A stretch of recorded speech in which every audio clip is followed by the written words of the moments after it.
Tell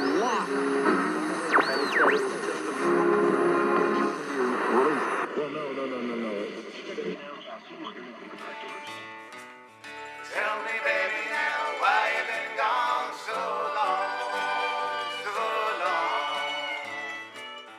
Tell me, baby, now why you been gone so long.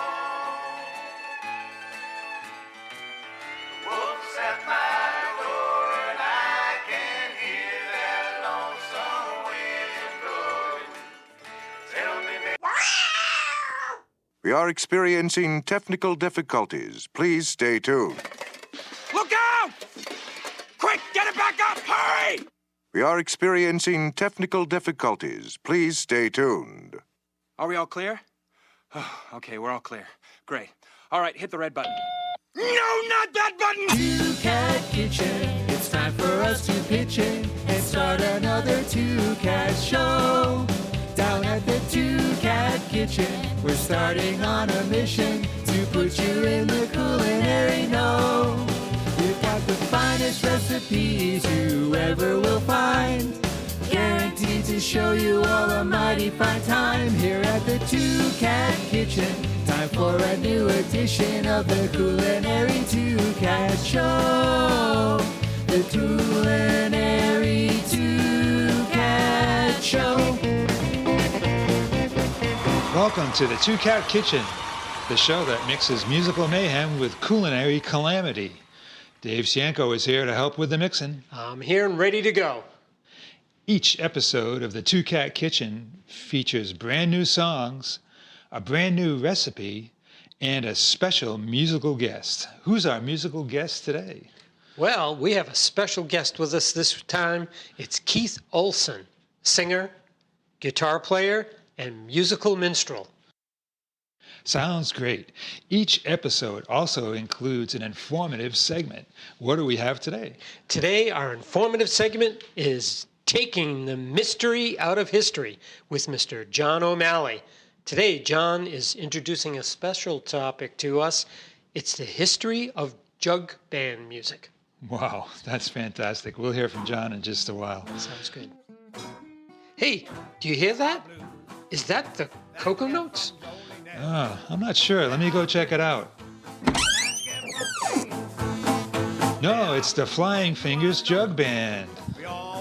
Sounds great. Blues you can never explain, and they are blues that you get from sleepless nights.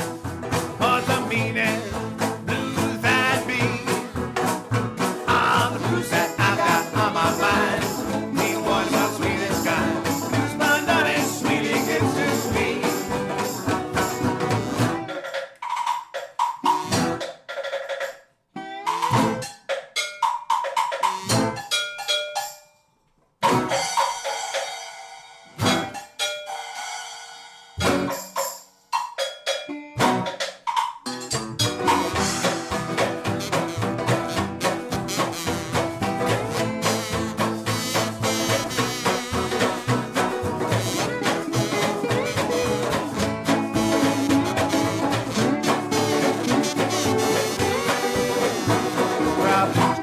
When you see him going swimming and you haven't got a base to yourself. Rob Blues gets quick when drinking lots of liquor and somebody goes and takes it off the shelf. Rob Blues get when everything is hot when the girl doesn't answer when you're not. Rob Blues getting in a taxi cab and setting every time you hear the bum jump the clock. The Rob Blues getting trying to keep your Uncle Dale from dying and he has the words to get you in his will. Rob Blues gets pissed when you're walking with a miss and you love the baby shouts. But the blues gets one stop and shake a shiver. The blues what made me going into the river. The blues my naughty sweetie gives to me. Oh yeah, yeah. The blues my naughty sweetie gives to me. Oh sweetie, my sweetie. The blues my naughty sweetie gives to me.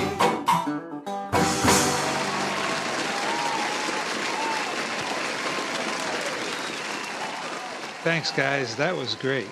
We'll hear more from the Flying Fingers Jug Band later in the show. But first, we finally found the Coconotes, and here they are, joined by Keith Olsen on harmonica with the song, You're the One.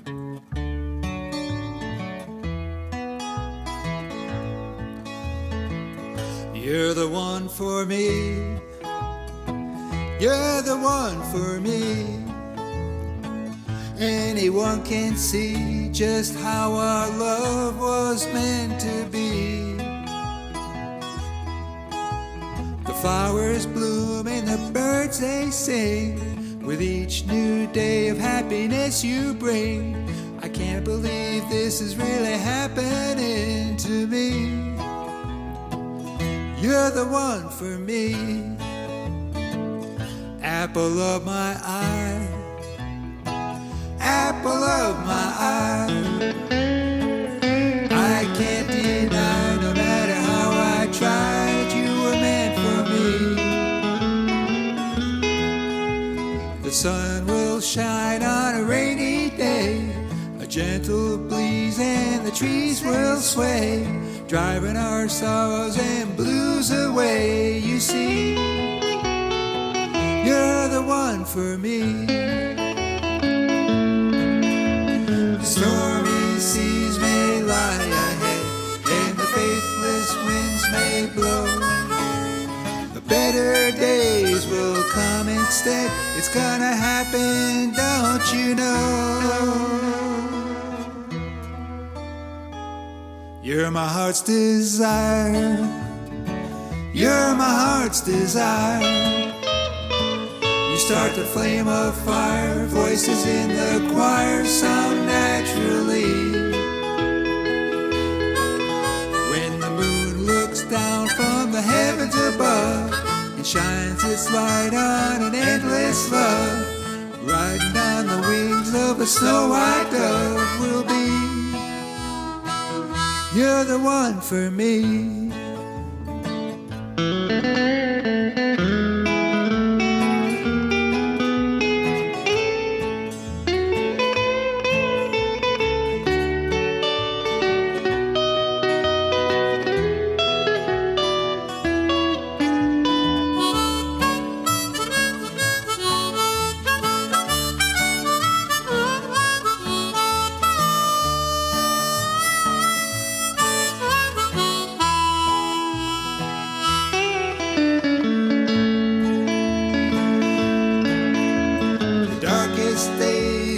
Filled with dread, and the faintest light will glow.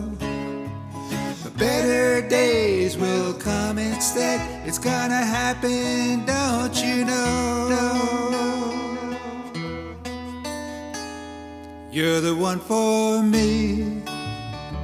You're the one for me. Anyone can see just how our love was meant to be. Flowers bloom and the birds they sing. With each new day of happiness you bring. I can't believe this is happening to me. You're the one for me. You're the one for me. You start the flame of fire, voices in the choir sound naturally. When the moon looks down from the heavens above and shines its light on an endless love, riding on the wings of a snow-white dove will be. You're the one for me.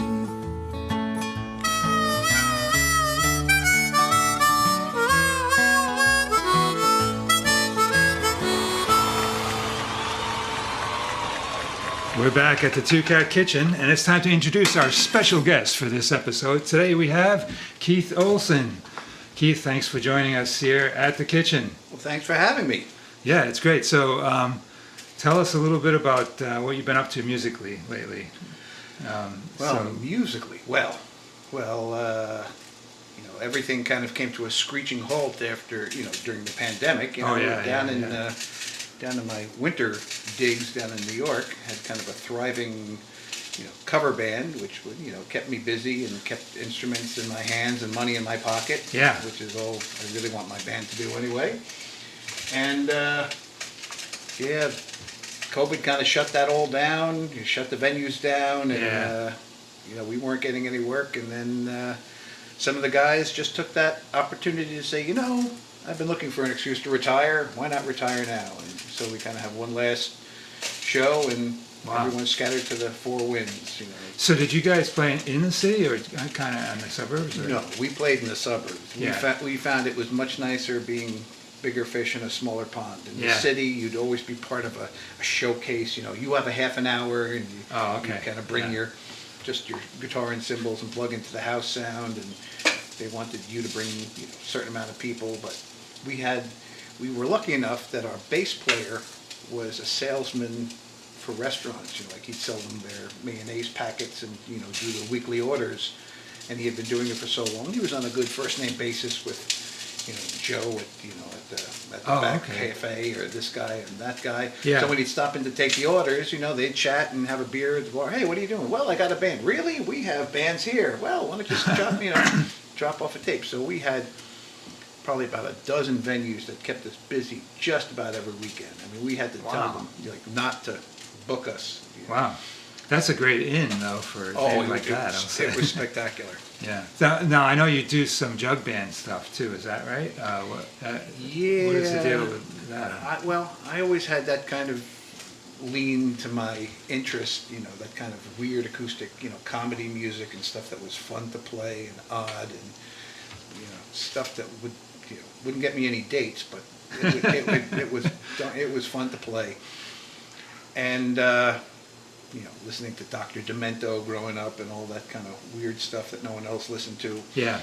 So one day I was going through the local Craigslist, and some guy said, just moved to Nyack from San Francisco, looking to start a jug band. I said, oh, this is the guy I got to meet. San Francisco, whoa. Yeah, I know. He would. That's where a lot of that, wasn't Kreskin's band out in California, I guess, somewhere? Yes. But, well, the air is just a little different out there. So they're into some weird stuff. Yeah, you got to get in on that. So he just had this idea for a jug band, and Wow. a couple people answered the ad, and I was one of them. So we had we had a washboard player, we had a kind of a dobro player, a banjo player, and I came in and said, I could do guitar, I could do 4-string banjo, but I just ended up slipping in mostly on guitar, harmonica, and kazoo, and doing a bit of the vocals. Yeah. And Did you have a jug? Whoa, An actual jug? We have an actual jug. And I constructed an actual wash tub base out of a broomstick handle and a galvanized tub. And Oh, wow. because occasionally we got hired and people wanted the true visuals. Yeah, They wanted that actual look of a traditional jug band.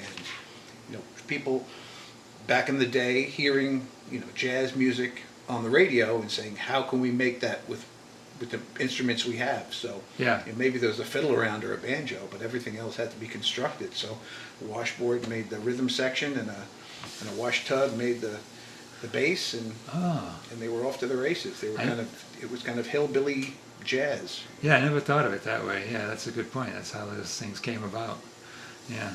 I've done sound for a jug band, and it's interesting miking a jug and a wash tub bass, I must say. You put the mic down low, and more jug in the monitor, please. With the prevalence of YouTube, we got to see some really neat historical old footage. Guys playing bed springs, guys playing whatever made the sound and was interesting and entertaining. Wow, that's interesting. Yeah, so jug band stuff. You're still playing that, is that correct? Every once in a while we get a jug band gig. That also took a hit during the pandemic. And some people were concerned about getting together and practicing in small venues or in somebody's house, So we kind of slowed down on that. But we still get, one or two good solid jug band gigs a year. Some people who've always hired us. Yeah. We once got to play on the Food Network. No kidding. The Food Network they were doing a show called Downhome Country Cooking. Yeah. And somebody in the meeting must have said, let's get some kind of, let's get some jug band or something to do the intro music to each segment. So they just looked us up they just Googled jug band New York area, and we were the first names to pop up. But that's one of the ones where they said, okay, we don't want anything, only public domain or something you wrote, and just give it to us in a traditional fashion. So we used our washed up Yeah. bass, and we used that, and we just. Wow, that's fantastic. So it's on. I think it's called. I think this show was called The Chew or something like that, and it was a. And every once in a while it comes up and someone says, "Hey, I just saw you on the Food Network. Is that The you?" Chew. It's like, yeah, that was us. That's awesome.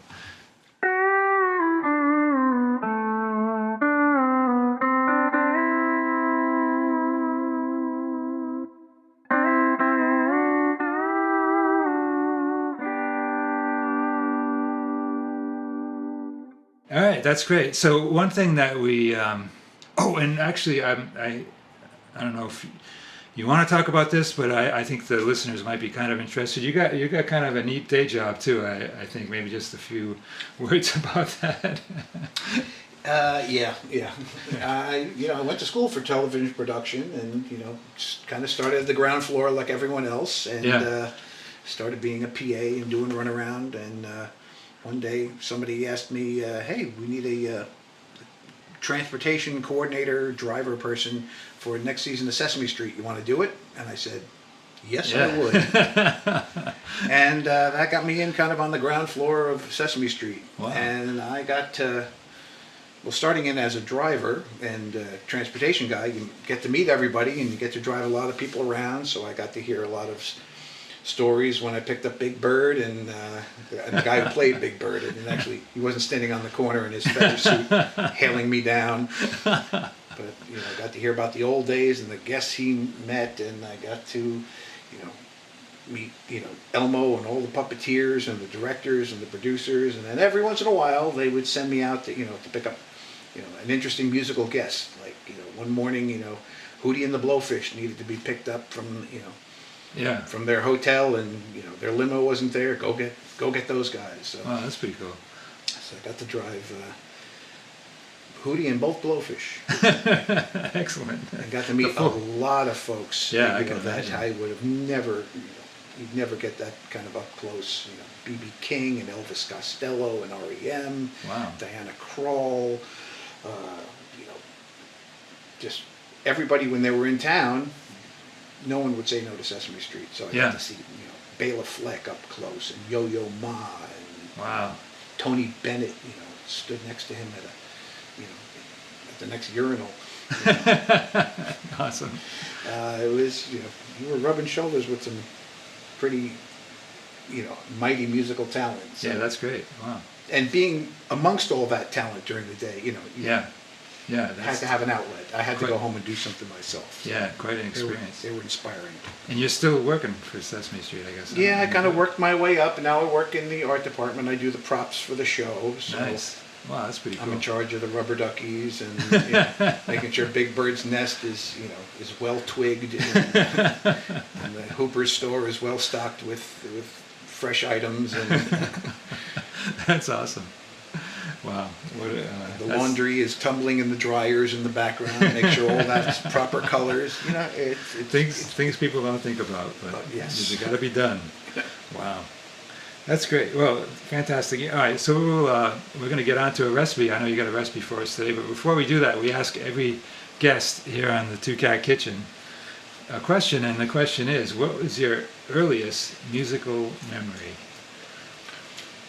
Well, when I remember as a young boy, I remember we were in an apartment in Queens, and you couldn't go out and kind of play at will like you used to. So my favorite toy ended up being, the record player. And my dad gave me 4 or 5 records that I was allowed to play because he knew I'd scratch them up and all that. So he gave me like the Beatles, Revolver, Let It Be. I think there was Abbey Road, a Beach Boys song, a Beach Boys album, and an Oldies but Goodies. So those are my 5 that I got to play. But the one that influenced me most was the Beach Boys. Yeah. It was recorded live at a Beach Boys party. It's the one that Barbara Ann came off of. So you hear all that kind of chatter and laughter in the background. I've actually heard that. They do a Beatles cover, right? Yeah. Tell me why? Yes. Yeah, I've heard that. And as a kid, just playing with my Matchbox cars, putting on one record at a time, the musical, picture that painted in my head of just people sitting around with guitars, singing popular songs that weren't, I knew it was a Beatles song that they didn't do. It was like other people can just sit around and create a Beatles song, do a cover, just acoustic, and they sounded like they were having such a great time. There was ladies laughing, and they were harmonizing with each other. It just sounded like so much fun. Yeah, I just said, I can imagine. Yeah. In some way, I want to do that, in some manner or form. So that became. Wow. That really embedded itself. It's like I want to have that kind of musical fun. Excellent. Wow, that's fantastic. Yeah, that's a good foundation, I guess, for a lot of things. All right, we're going to move on to the recipe. What have you got for us today? Can you sum it up? It looks like a pasta dish. Yeah, it is a pasta dish. Fortunately, I was one of the fortunate ones who grew up with an Italian mother who loved to cook. Oh, wow. And but naturally, when I went off on my own, you got to eat. And the early days of being a starving college student or a starving PA at the bottom level, you never had much money to to feed yourself. So I was I asked my mother what's a good recipe that'll fill you up, that's good. So she said, from the old neighborhood in the Bronx, she said, it's called pasta fasil, or they call pasta pasil, which is pasta with peas. Oh, okay. A lot of people make pasta fazool, which was beans, but she wasn't sure that I was getting enough vegetables. So she said, don't make it with beans, make it with peas, and you get this really, hearty, filling, semi-nutritious, vegetarian, actually. meal. I do put quite a bit of cheese on it that adds to the flavor. So it's not really vegan, but it'll get you through. It'll feed, a full serving of this will feed 2 grown people for 2 days if they had to. All right, well, let's head down to the kitchen.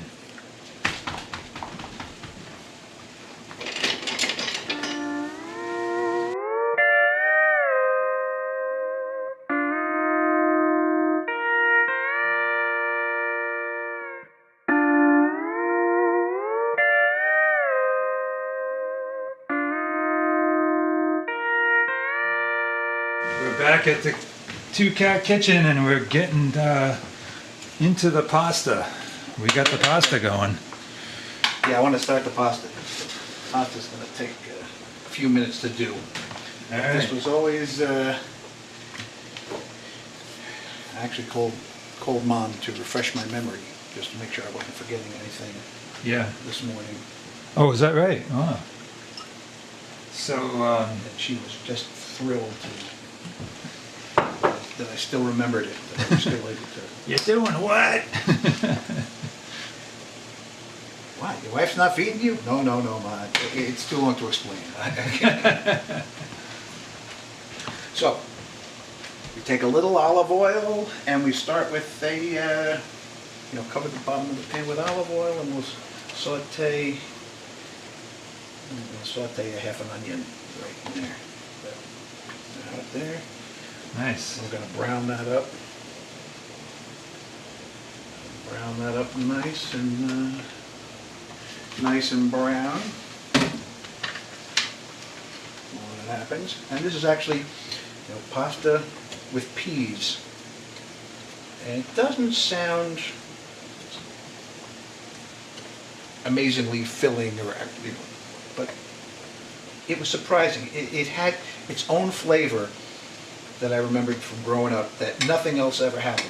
It was almost like, McDonald's cheeseburgers. They say they're a cheeseburger, but they don't taste like any other cheeseburger you ever had. They have their kind of their own taste. Oh yeah. This just owns its own flavor, and this is, as soon as this starts going, this is going to take me right back. Back to being both a young kid getting called in from the playground, or being a starving college student. We were lucky enough. I had some great roommates in college. One was his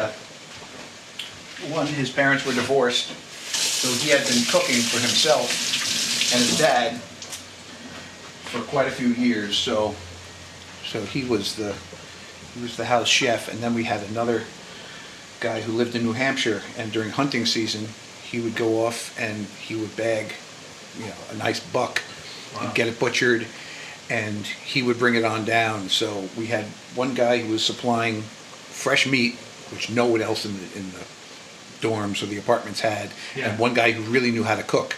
Wow. So we would, on a Sunday, we'd turn on football and we'd start roasting one of those venison roasts, and there was a line around the park. Who's got meat? Who could afford meat? What's going on here? Wow, that sounds great. All right, so we got the pasta going, and we got the onions cooking. You could use any kind of pasta with this. It just, we used to use what was ever on, literally, whatever was on sale. Whatever was $1 a box is what we got. Sometimes we'd buy the macaroni cheese and throw away the packet of fake cheese and just use the pasta from it because it was the cheapest way to get a serving of pasta. Wow. Depending on how tough the times were. Yeah. You want to brown the onion. Brown, not burn. Brown, not burn. I am famous. Yeah, I'm a little ADD, so I'm famous for like, oh, look at that over there, and coming back and the smoke alarm being my kitchen timer. So this will go a little. So once that browns up, we are going to add 1 can of household peas, including all the water. Oh, you don't drain them? We don't drain it. Because the water has the real pea flavor, so to speak. No kidding. And then there's going to be just the true Italian condiments that we add. Always a little oregano, always a little crushed red. Yeah. So this is a two-pot meal, essentially, or a pan and a pot. Pan and a pot, yeah. Once we finish with the pasta, once the pasta is done and the mixture is made, we're going to put it right in together. Yeah. Just leave it together a little to marry, and then keep that on the side until we get browned. We're going to take a break from our recipe, and Keith's going to do a song for us now. Beans taste fine, very appropriate for the Two Cat Kitchen. Well, let's hear it.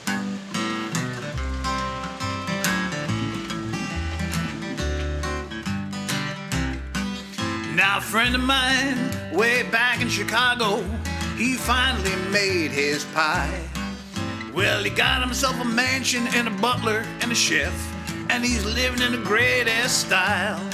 Well, I saw him the other day, he's eating a greasy spoon while parked in front of his big old limousine. I said, hey buddy, you got so much money, how come you're sitting in here eating beans? And he said, after you've been having that steak for a long time, beans, they taste fine. And he said, after you've been drinking that champagne and brandy, you're gonna settle for wine. The world is funny and people are strange. Man is a creature of constant change. And after you've been having that steak for a long time, beans, they taste fine.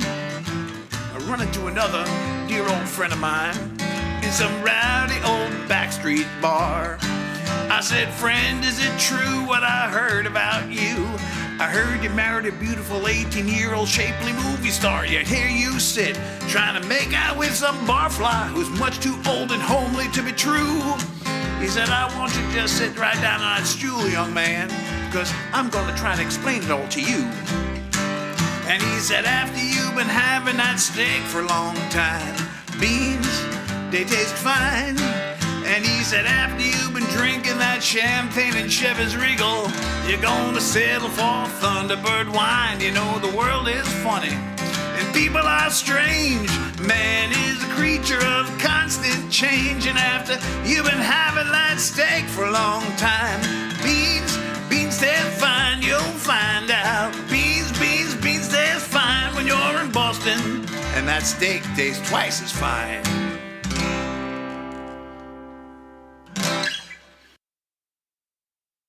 We're back at the kitchen. Beans taste fine. That was awesome. Beans taste fine. And Beans taste fine. I think we're ready, not necessarily for beans, but I think our dish is ready to go. I think our dish is ready to go.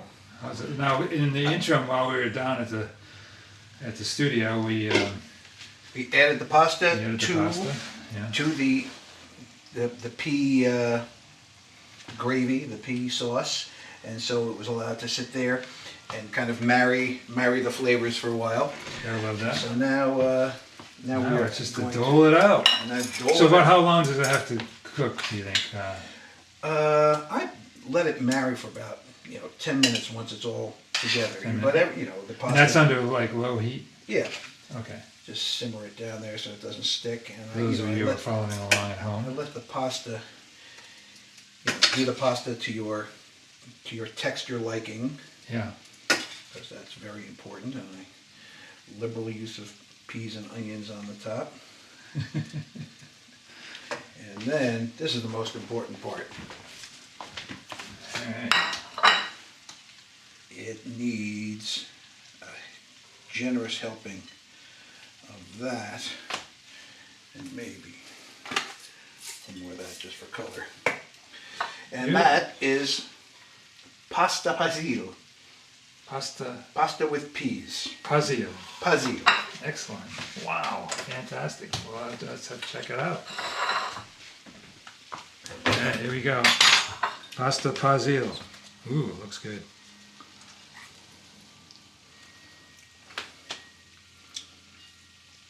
Wow, fantastic. Can't go wrong with this. It's a bunch of flavors that you're not used to putting together, but man, for some reason, this was a taste of... It's pretty simple, huh? Yeah, if I could make it. Honestly, I am no chef Boyardee. The way it all comes together in that kind of starchy, pasty, everything just sticks and really, Fantastic. really warms you up. Well, thanks, Keith, for joining us on the Two Cat Kitchen. It was quite an experience and great recipe, great song.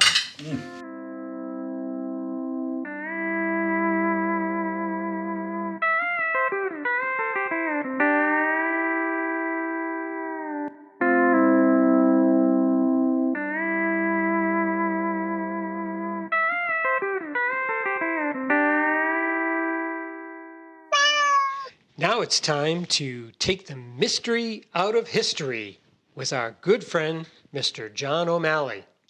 All right, what's he got in store for us today? You're not going to believe it. Everything you want to know about jug band music. Wow, that sounds great. Let's Can't wait. Let's get right into it. Great.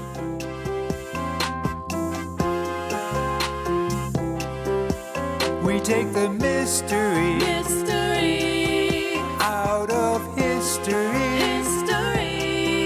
on the Two Cat Kitchen Show. Welcome to Taking the Mystery Out of History with Mr. O'Malley. John, thanks for stopping by the kitchen again and joining us. No problem. Today we're going to be talking about jug band music, the phenomena. And, when I think of jug band music, maybe improvised instruments, like back in the day, the people used instruments that they just kind of threw together. What do you got for us on that? Yeah, the name jug band music is based on the fact that you had all these homemade instruments that the poorer, lower classes could, improvise and make music to entertain themselves and the people in their community. And the name jug band music got that name follows the fact that the primary instrument was a jug. And so, spoons were also included, and washboards and kazoos and wash tub basses. They would take a galvanized bass tub and add a string to that. And these instruments go back, in history in Europe, in Africa, all these simple homemade instruments were instruments of the vernacular, the vernacular community entertainment. Yeah, and they made instruments out of things they had around the house, right? Yeah. So everybody had spoons. And in fact, the Scots-Irish came over, and they also were, they were free, but they were poor. And Appalachian music and the black music experience sort of combined, and the rich, fertile grounds for that were in Kentucky.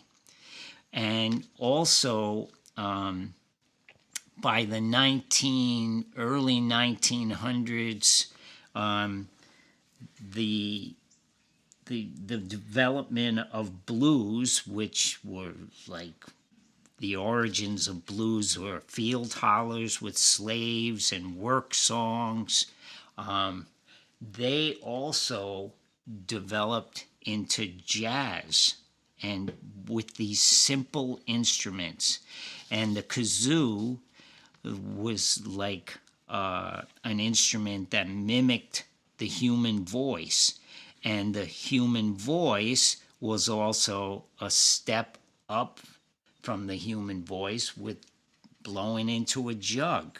So it eventually became more sophisticated, and eventually it came to be that jazz was also a part of the jug band tradition. And the most sophisticated music in the Americas came out of jug band music, blues, jazz, which is improvisational, and used those really highly honed and manufactured instruments of the European tradition and made this, this amazing music that's native to American, blacks in particular, jazz. And it all sort of happened organically from these homemade instruments eventually. Wow, that's pretty crazy. So, just so America's real art form of music, jazz, a lot of people consider that to be the case, came out of jug band music. Really, in a sense. Basically jug band music, and jug band music came out of poor man's or enslaved man's need to entertain themselves and make music. I mean, music has been a part of human history for forever. Listening to the sounds of the stream or the sounds of the wind, and eventually you have more sophisticated music and you write down musical language. And this was a way for the average person, and it became part of, as it was recorded, it became part of the leisure class in America. So Americans really didn't, unless you were a super rich, Americans didn't go out to a concert, and they played street music, or they played for parties or picnics or at the church, or mostly on the streets. Maggie dear, just won't go out alone. Seems that she must have a chaperone. When we go out, no matter where we're bound, there's always somebody around. Oh, she brings her father, her mother, her sister, and her brother. Oh, I've never seen Maggie alone. She brings her uncle, her cousin, she got him by the dozen. Oh, I've never seen Maggie alone. And if I found her, say to her sweet, where shall we meet? The poison that we eat. She brings her father, her mother, her sister, and her brother. Oh, I never see Maggie alone. I bought a roaster to seed it. I even had it heated, oh, so I could see Maggie alone. As we were driving and kissing, the engine started missing, and we were a long way from home.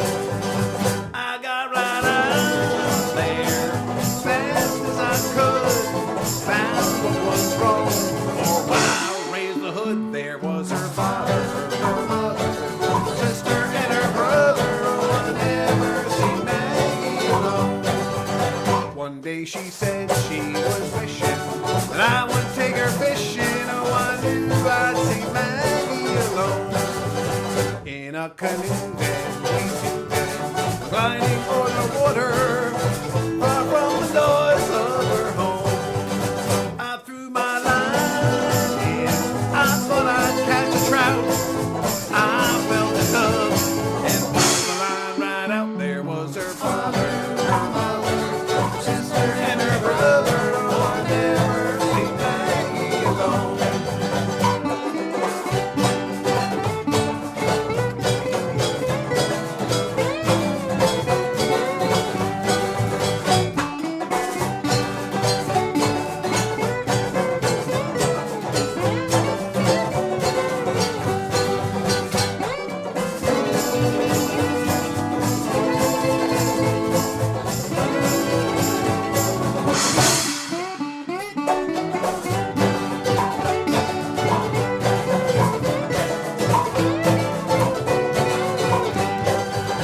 One day when we were out walking, she grew tired of talking. She invited me up to her home. I turned the lights down, they were too bright. Oh, what a night! But when I turned on the light, there was her father, her mother, her sister, and her brother. Oh, I never seen Maggie alone. No, I never seen Maggie alone. No, I never seen Maggie alone. So let me ask about the jug, because it's jug band music, right? Yeah. So the jug, what was in? So the jug was like an empty jug. What was in the jug before it became empty? Oh, that's really interesting. know? Well, yeah. Typically, people associate Appalachia with whiskey and yes. stills. Yeah. And so the whiskey industry really, and it sort of came over from the Scots-Irish with, whatever they made whiskey out of, barley or wheat, and Scots Irish traditions were making whiskey. So the typical whiskey jug was typically used in jug bands early on. And I even saw an image. I play the harmonica. So sometimes I play the harmonica when I'm singing or I'm playing the guitar. And the harmonica has a holder. Oh, yeah. And the jugs, I found an image of a jug band holder. So that jug holds holder? this whole jug up Yeah. to the person's mouth who's playing the jug, and they have a little contraption like a sophisticated harmonica holder. So that brings up a question about, this jug band music when it's in its heyday. So we were talking about early part early to mid 20th century, more Yeah. or less, right? Yeah. Now, what were things like, socially, economically? You mentioned segregation was enforced. Again, it was really poor man's music. And it became, as, African Americans in particular, they were the biggest proponents of jug band music.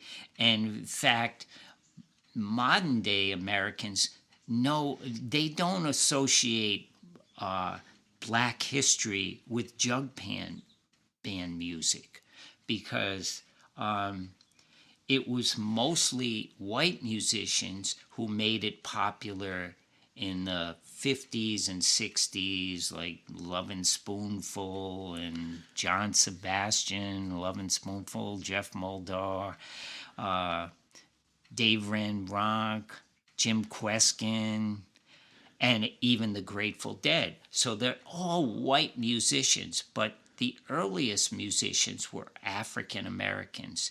And as they got a little bit more income and they developed their own segregated communities, they eventually were wealthy enough. I use that word very carefully, wealthy enough to buy instruments, buy more sophisticated instruments. So the banjo, the mandolin, sort of replaced gradually the whole idea of jugs and spoons, and the people who were playing became more organized. They would travel around as, traveling medicine shows, and probably mostly in the South, but I'm sure vaudeville featured jug band music in the North. So it was really the organic, evolution of it was amongst the lower classes of people, because they created their own instruments. Yeah, and I guess you mentioned that, they were able to get more actual instruments. Yeah. I think those, wasn't it back in the 30s maybe, or 40s, or maybe, that the instruments started to become more mass-produced, guitars and mandolins and things. Yes, maybe more they readily probably available. Made them more available and cheaper. More affordable too. Yeah, at the more time. affordable. So that's And maybe, people in the United States, you have in the 1920s the development of the whole credit phenomena. Oh, no so kidding. people could buy on credit, whether they were automobiles or instruments. They could buy more sophisticated, more expensive instruments on credit, which, led to the demise of the economy, because people went crazy with credit, and hence you have the Great Depression. Oh. And that was the beginning of the end of jug band music, and along with the radio. The radio made it so that people could stay home. They didn't have to go to theaters and vaudeville extravaganzas or to the local medicine show or the circus. So they stayed home and they would listen to music. Well, speaking of listening to music, we're going to break away and listen to a song by the Flying Fingers Jug Band. It's a sin to tell a lie. Be sure it's true when you say, I love you. It's a sin to tell a lie. Millions of hearts have been broken just because these words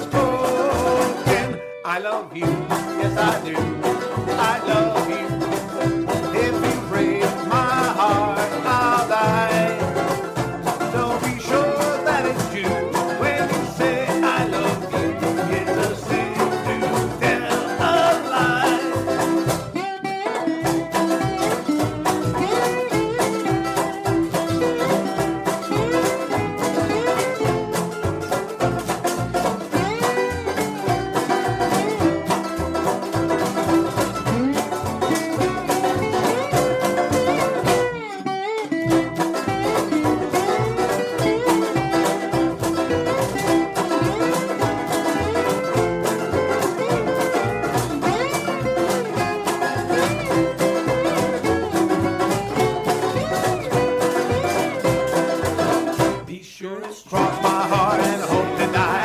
I never tell another white lie. Just a girl last night on the date last night. Like the bird, baby girl, but it looked alright. Now baby, never let me go to sleep. Cause I say that baby, you get you deep. Cause that love and how I lie. That's getting ready to be my Russian bride. And to me, to the altar, I'm a son. Cause I can't tell the preacher I was wrong. So Lord have mercy on the no-count sinner. I just got a chance to get another kind of winner. Cross my heart and I hope to die. I never tell another white lie. So, do you have a sense of who was a big name? Were there any kind of big bands that stood out in the jug band era that Yes, that there. did better than others for whatever reason, or a big name? The musicians? Birmingham Jug Band was really popular, and there was a guy named J. Bird Coleman, and he was a really lively character. He played with the Birmingham Jug Band, and also women played in jug bands.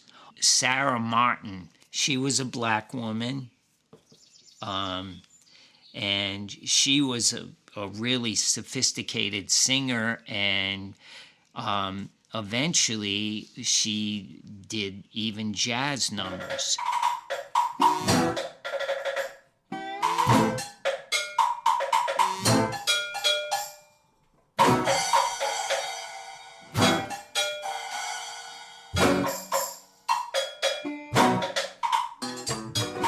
Well, I think that about wraps up the time we have here at the Taking the Mystery Out of History. Thanks, John, for enlightening us on the jug band era. There's so many different facets to it. Yeah. And, I just touched on the major threads. Yeah. But you could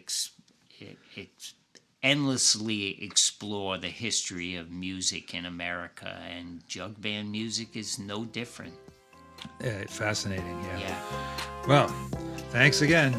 Yeah, thank you for having me. All right, we'll be right back. All right. The Two Cat Kitchen. That wraps up another episode of Two Cat Kitchen. We'd like to thank our special guest, Keith Olsen, John O'Malley, and the Flying Fingers Jug Band and the Coconotes. I'm Rick McKinney. I'm Dave Cienko, and we'll see you again next time on Two Cat Kitchen. The Culinary Two Cat Show.